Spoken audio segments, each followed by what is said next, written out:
Umeuona mzizi huu? Huu ni mzizi au hii ni mizizi. Ina kazi kubwa sana, na nafikiri nilishawahi kuwafundishaga watu kidogo sana, lakini huenda leo nimerudi katika kuwafafanulia na kuwapa nyenzo jinsi gani unaweza kaitumia ili ukaweze kupata manufaa makubwa kabisa katika maisha yako. Mzizi huu unaweza kuona ni mdogo sana, lakini una faida kubwa sana. Mzizi huu kama ukiutengeneza vizuri vile unavyopaswa na ukaiweka katika pesa yako, basi pesa yako itaongezeka au itazaliwa mara tatu yake ya ile pesa iliyokuwepo. Lakini kuna namna jinsi ya kuweza kufanya, si unanielewa eh? Lakini mzizi huu utakapotembea nao mfukoni, kama utakuwa umetengenezwa vile inavyotakiwa kutengenezwa, basi ni kinga, hakuna mbaya yoyote atakayekupata wewe au mashambulio yote ya kiroho.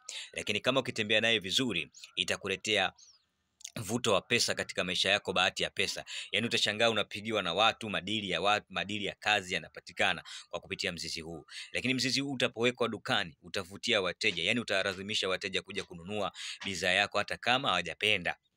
Lakini italeta na mvuto wa pesa. Umeona huu mzizi. Lakini mzizi huu ukinywa na mzizi wa mnanaha au datura au mtarumbeta la wachawi usiku, basi itakwenda kufungua maono yako, yatakuletea uwazi wa kile unachotaka kukiona. Lakini mzizi huu kama utatengenezwa vizuri, utawekwa chini ya mto, basi pia utakuletea njozi nzuri na itakuletea msaada mkubwa sana. Lakini kwa wale ambao wanataka kuamka kiroho, kuamsha inner power, nguvu ya ndani, basi mzizi huu ukichemsha, ukinywa, itakusaidia sana na itakwenda kukufungulia hivyo vitu ambavyo mimi hapa nimevizungumza. Lakini mzizi huu bwana ni kinga kubwa.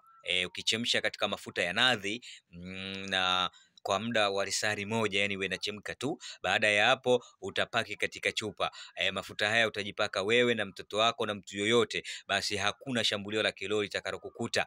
Hakuna mwanadamu yoyote atakayekufanyia ubaya, hata viumbe vya kiroho ambao watakuja kukushambulia kama utatumia mzizi huu vizuri. Basi ndugu zangu, mzizi huu kwa sasa ninao katika ofisi yetu, lakini ninautengeneza kwa mambo matatu.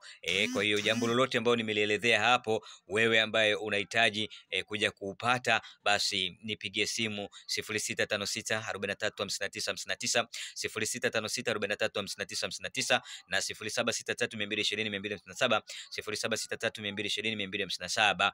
Dar es Salaam Gongo la Mboto mwisho ndiko ninakopatikana. Karibu dukani kwetu uje ujipatie bidhaa za kiasiri, za spiritual, vitu vyote utavipata hapo. Lakini njoo ofisini kwetu kwa tiba na ushauri. Lakini pia follow Instagram Khalid Kapilima, Kapilima Abu au Mchawi 88, Facebook Dr. Kapilima maarifa yangu au Mbuicha Wagi dawa za athiri, TikTok Kapilima Production au Mbuicha au Kapilima Spiritual, Twitter Kapilima Medicine. Lakini hapa YouTube naomba usubscribe, like na comment na kushare channel yetu ya Kapilima Production au hii ya Mbuicha Wagi. Mungu hawabariki sana.